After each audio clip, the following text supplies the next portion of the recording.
ոչ թե փակվում է,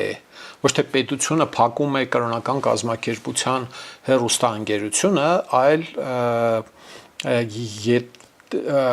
հեռուստա ալիքներից մեկի տրամադրումն է այլևս վերացնում։ 3 պետք է լիներ նախկինում, հիմա օրենքով առնվազն 2-ը պետք է լինի։ Էս է։ Եվ այն բանը ողբել եմ լսում էլի մեկ-մեկ, ինչու է համեմատում են ԱՄԵԿ+-ը եթերազրկելու հետ բան, ուղիղ համեմատելու բան չկա այստեղ։ Այնտեղ հանձնաժողովը հանցագործ կերպով կեղծ քվեարկությամբ 2002 թվին ԱՄԵԿ+-ը եւ Նոյան Տապանը քվեարկությամբ որոշեցին, որ վատ ծրագրեր են ներկայացրել եւ հեռարձակման լիցենզիա չտրամադրեցին իրենց, տրամադրեցին ուրիշ ընկերությունների եւ այդպիսով այն ժամանակ եթերազրկվեցին այս երկու հեռուստաալիքները։ Այս դեպքում այդպես չէ, այս դեպքում օրենք է ընդունվում այն մասին, որ այդպիսի հեռուստաալիք ոչ թե շողակաթ հեռուստաալիք, այլ կրթամշակութային հաղորդումներ հեռարձակող հեռուստաալիքի կարիքը չկա։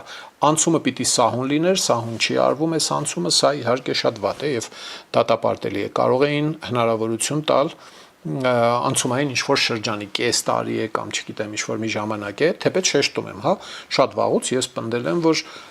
որևէ կրոնական կազմակերպություն պետական փողերով հեռարձակում չպիտի իրականացնի։ Թեկուզ այդ պետական փողերը այդ բյուջեի մեջ լինեն 5%, 1%, 40%։ Իմ դիրքորոշումը այդպիսին է։ Եթե պիտի հեռարձակեն, այդ դեպքում ուրիշ հարց է ծագում, թե ինչու պիտի մնացած կրոնական կազմակերպությունները այդ հնարավորությունը չունենան։